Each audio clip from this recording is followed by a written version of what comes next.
तो दोस्तों, आप सबने कल वाली भाभी जी की वीडियो तो देख ही ली होगी। किस किस ने देखी है कमेंट करके बता दीजिएगा, और ये भी बता दीजिएगा कि भाभी जी का वो रोने वाला सीन किस किस को इमोशनल कर गया।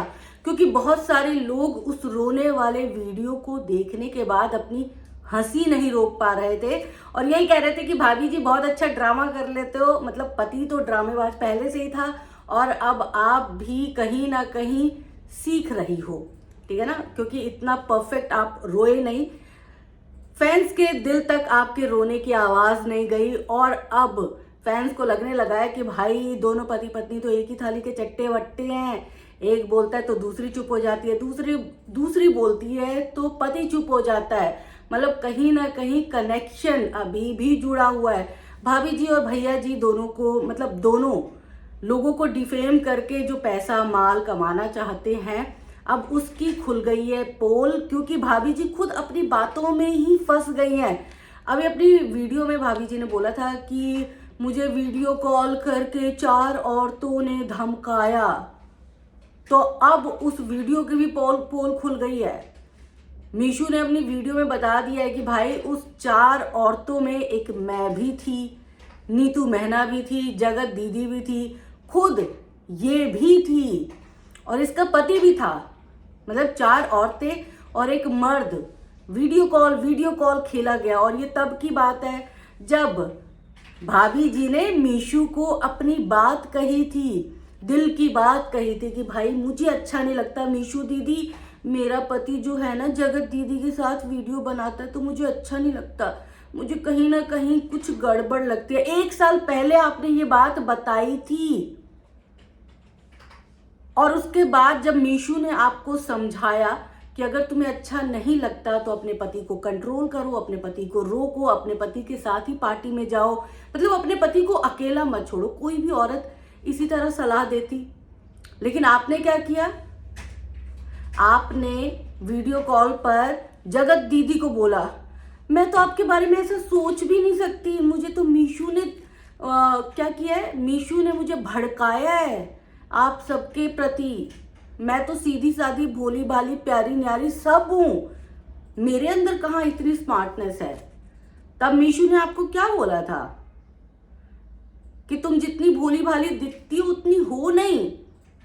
और ये बात अब लोगों को भी एहसास हो रही है। आप अपना कमेंट बॉक्स चेक करिएगा इत्मीनान से, क्योंकि आजकल आप वीडियो खेल रही है ना तो व्यस्त हो जाती होंगी, थंबनेल बनाना पड़ता है, आपको क्या बोलना उसकी पहले स्क्रिप्टिंग की जाती है। देखो हम सब तो करते हैं, आप सब जो बोलते हो उसकी स्क्रिप्टिंग करते हैं, जो मीशू बोलती है वो पॉइंट्स लेते हैं और उस पॉइंट्स के आधार पर हम यहाँ पर जो भी बोलते हैं वो सारे पॉइंट्स के आधार पर होते हैं या फिर पिछली वीडियो के आधार पर बनाते हैं, हवाई बातें नहीं करते। लेकिन आप सब तो वो सारे मुद्दे, आप सबको क्या लगता है कि आप सब 2 दिन पहले जो बात बोल रहे हो और उसको दूसरे दिन जो है बदल के बोलोगे तो उससे चीजें बदल जाएंगी क्या? सब कुछ नोट हो रहा है, सोशल मीडिया पर आप सब बोल रहे हो। और जब आपको मीशू ने समझाया था, सचेत किया था, तब आप कहाँ थी? आपकी शादी को 5-6 साल हो गए हैं, तो आप अब जो बोल रही हो कि लोगों ने हमें बच्चा नहीं करने दिया, तो क्या आप और आपके पति के बीच में कोई तीसरा सोता था या सोती थी? आप कर सकते थे ना। अब दूसरों को, भाई मेरे पति को बरगलाया गया, मेरे पति को फंसाया गया, वो नीतू महना चौकीदारी करती थी, मेरे पति और जगत दीदी कमरे के अंदर होते थे तो वो बाहर चौकीदारी करती थी, तो एक पत्नी होने के नाते आप हटा सकते थे ना नीतू महना को कि हटो, मुझे अंदर जाना है, मेरा पति अंदर है, क्या चल रहा है, कौन चौकीदारी कर रहा है। तब ये सारी बातें कहाँ थी आपकी? क्यों नहीं बोल रहे थे तब आप? देखो भाभी जी, आप इतनी सीधी सादी नहीं हो और बनने की कोशिश भी मत करो। आज आप क्या कर रहे हो, हर एक, मतलब आपका पति जिस भी बंदे के बारे में बोले आपको मंजूर है, वो जिस भी औरत की इज्जत उतारे सोशल मीडिया पर आपको मंजूर है, लेकिन आपके पति के बारे में जब भी कोई औरत वीडियो बनाती है आप तुरंत बचाव करने के लिए आ जाते हो कि मेरे पति के बारे में कोई कुछ नहीं बोलेगा, मेरा पति तो ऐसा है। और उल्टा इल्जाम आप अपने बिगड़ते रिश्तों का दूसरों के कंधों पे डाल देते हो। अभी तक आप क्या कर रहे थे? रो रहे थे। किसके नाम से रो रहे थे? जगत दीदी के नाम से। मेरी जिंदगी बर्बाद कर दी, मैं कैसे रहूंगी। इन लोगों ने ये भी नहीं सोचा, वो भी नहीं सोचा। आपने भी तो अपने रिश्तों के बारे में नहीं सोचा। खुद आपका पति दूसरों के लाइव में, अपने लाइव में बोल रहा है, बार बार बोल रहा है कि भाई मुझे मेरी पत्नी मानसिक रूप से प्रताड़ित करती है। आपके पास अच्छा मौका था, आपको लोगों की सहानुभूति मिली हुई थी, परिवार का साथ मिला हुआ था, दोस्तों का साथ मिला हुआ था। जब अभी अंबाला में पूजा पाठ हुआ था तब भी आपने उस मौके को गवा दिया। आपने सिर्फ लोगों के सामने ढोंग किया कि मैंने अपने पति को माफ कर दिया है, पर आप हर एक घंटे पे अपने पति को क्या बोलती थी आप अच्छे से जानती हैं। अगर कम्युनिटी गाइडलाइन ना होती तो हम भी यहाँ पर बोल देते। आप अपने पति को जिस तरह से टॉर्चर करती थी, या फिर आप एक ही बात अगर अपने पति को यही बोलती थी, चलो मान लिया कि तेरा दूसरी औरत के साथ चक्कर चल रहा है, ये चल रहा है, वो चल रहा है, एक बार बर्दाश्त करेगा, 2 बार बर्दाश्त करेगा, 3 बार बर्दाश्त करेगा, चलो 1 दिन बर्दाश्त कर लिया, 2 दिन कर लिया, लेकिन कोई भी इंसान रोज ये बातें बर्दाश्त नहीं कर सकता। आज की डेट में खुद आपका पति आपके पास जाना नहीं चाहता। वो बोला जब तक वो सिवान में रहेगी मैं उसका मुंह नहीं देखना चाहता, मैं नहीं जाऊंगा। जब लोग पूछते हैं कि भाई आप सिवान क्यों नहीं जा रहे, तो वो सीधा सीधा बोलता है। तो अब किस मुंह से वीडियो बना रही हैं इस बात का, और किस मुंह से अपनी गलतियों को जो है वो दूसरों के कंधों पे डाल रही हैं। अगर आपको दूसरे लोगों की बात समझ में नहीं आ रही मत समझिए, आप सिर्फ कमेंट्स पढ़िए, अपने वीडियो के नीचे कमेंट्स पढ़िए, दूसरों के वीडियो के नीचे के कमेंट्स पढ़िए। जो लोग आपको सहानुभूति कल तक दे रहे थे ना, वो आज आप पर थू बोल रहे हैं। आज आपके बारे में वो क्या क्या लिख रहे हैं, ये आप कमेंट बॉक्स चेक करेंगे ना तो आपको अंदाजा होगा। मीशू तो बोल रही है कि अब भी वक्त नहीं गुजरा है, छोड़ो कुछ दिन छोड़ो, कुछ दिन अपनी खराब आदत भी छोड़ो, ताने देने वाली आदत भी छोड़ो, अपने पति के पास जाओ, अपने रिश्तों को सुधारो। लेकिन अभी भी तुम क्या कर रही हो, हर 2 घंटे 3 घंटे पे तुम्हारी वीडियो आ रही है, हर 2-3 घंटे पे वीडियो। खेतों में जाके वीडियो बना रही हो बैठ के, 20-20 25-25 मिनट की वीडियो बन रही है तुम्हारी, थंबनेल लगाए जा रहे हैं, आंसुओं के साथ साथ फोटो लगाई जा रही है थंबनेल पर। इतना माइंड गेम मत खेलिए ना, इतना माइंड गेम खेल के कहाँ जाएंगी आप, अपना रिश्ता खराब कर रही हैं। और देखो एक चीज से तो मैं मीशू के भी बड़ी सहमत हूँ। मीशू ने बोला है कि जब भी किसी औरत का पति जो है गलत राह पे चल रहा होता है, या फिर किसी और दूसरी औरत के प्रति जो है उसका आकर्षण बढ़ जाता है, तो पत्नी ये चीजें, छोटी छोटी चीजें भी महसूस करती है। तो आपने क्यों नहीं की महसूस?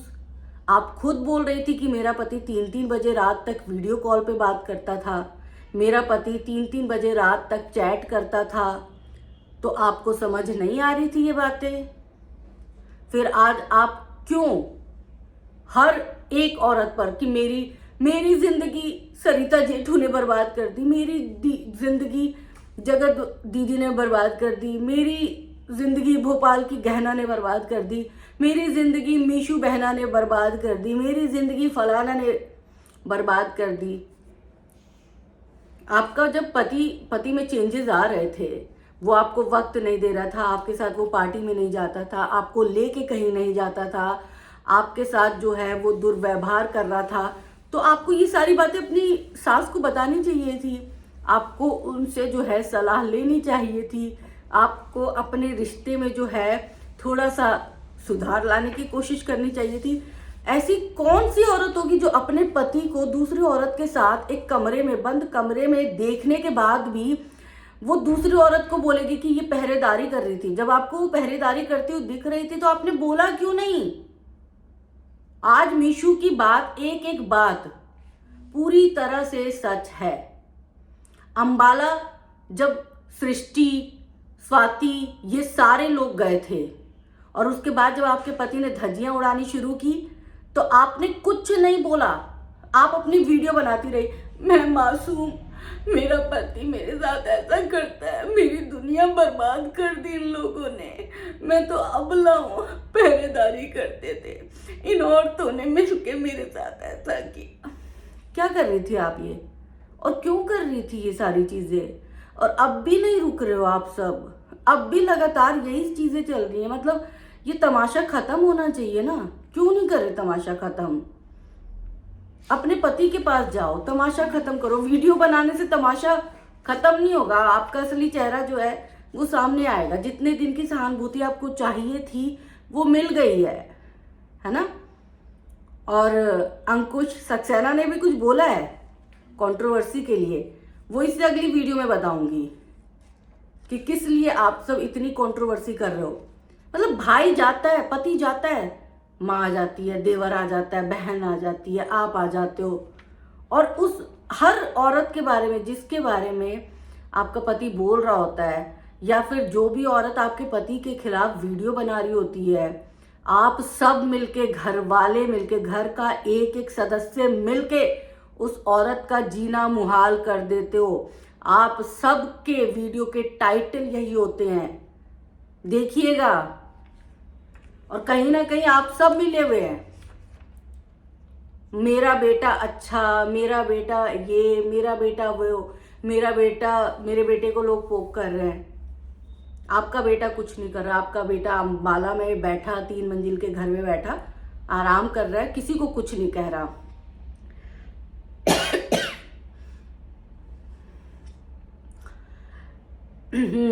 आपने भोपाल की बहू गहना को भी बिचौलिया बोला है, बिचौलिया बोला है। तो भाई मीशू ने इसका भी जवाब दिया। उन्होंने बोला है कि आपने बिचौलिया बनने क्यों दिया किसी को भी? कोई तीसरा कैसे किसी के घर में बिचौलिया बन सकता है? नहीं बन सकता। अगर आप इजाजत मत दो ना तो कोई आपके घर भी नहीं आ सकता। बिचौलिया बनना तो बहुत दूर की बात है। आप किसी को अगर इतना स्पेस ना दो तो आपके यानी कि पति पत्नी के बीच में कोई आ भी नहीं सकता है, कोई बोल भी नहीं सकता। इनफैक्ट आमतौर पर जो घरों में होता ना वो यही होता है। अगर पति पत्नी की लड़ाई भी हो रही होती है ना तो खुद सास ससुर भी नहीं बोलते उस मामले में, क्योंकि उन्हें पता है पति पत्नी की लड़ाई है। तो आपने ऐसा कैसे होने दिया? आज आप खेत में बैठ के रो रही हैं, स्यापा कर रही हैं। भाई तुमने अपना घर खुद बर्बाद किया है, मीशू ने ये बात भी बोली है, और तुम दूसरों को गलत बोल रही हो, क्यों बोल रही हो? और इसके बाद चेतावनी भी दी है कि आइंदा दूसरों को गलत मत बोलना, अपने घर पर ध्यान दो। रो रो के वीडियो बनाने की जरूरत नहीं है, मुंह बंद करो, चुपचाप रहो। अगर अपना रिश्ता नहीं संभाल सकती तो मत संभालो, पर दूसरों को टेंशन मत दो। मतलब तुम्हारा रिश्ता क्या नहीं चल रहा तो तुमने दूसरों को बीच में खींचने का काम कर दिया है। 5 साल से क्या कर रहे थे अपने रिश्ते पर? क्यों नहीं काम किया? सिवान छुड़वा दिया। तुम्हारा पति तुमसे पहले बहुत प्यार करता था, अब नहीं करता। तो देखो ना क्यों नहीं करता, किस लिए नहीं करता, उस पर काम करो ना। उस औरत की वजह से नहीं करता, उस औरत की वजह से नहीं करता। कमेंट्स पढ़ो, तुम्हारा पति उसी स्वभाव का होगा। साफ साफ लोग बोल रहे हैं कि ऐसा नहीं है, तुम्हारा पति उसी तरह के स्वभाव का होगा, इसीलिए वो इस तरह फिसल गया दूसरी औरत पर। और आप दूसरी औरत को भी गाली देना बंद करो। दूसरी औरत भी अपने काम पे लौट रही है, जैसे उसका कोई वीडियो आता है, नया वीडियो आता है, सब रोना धोना शुरू कर देते हैं। एक तरफ उसकी जलालत कर दी, बेइज्जती कर दी, अपमान कर दिया, मुंह दिखाने लायक नहीं रखा, और उसके 10 दिन के बाद तुम्हारे पति को होश आता है, मैंने क्या कर दिया, ये अब मैं ये सारी चीजें सुधारता हूं। तो जरा अपने पति का दिमाग भी देखो, चेक करवाओ, डॉक्टर से चेक करवाओ, खुद भी जाओ चेक करवाओ अपने आप को, अपने व्यवहार को चेक करो। ऐसे रिश्ते नहीं सुधरते। और या फिर ये लगता है कि भाई मेरा पति तो सुधरने वाला नहीं है, तो रिश्ते से बाहर निकलो, दूसरों को दोष मत दो। चाहे आप अपने पति के साथ रिश्ते में रहो, या फिर आप अलग हो जाओ, या फिर किसी दूसरे से शादी कर लो। हर जगह आपको रिश्ते सुधारने के लिए काम तो करना पड़ेगा।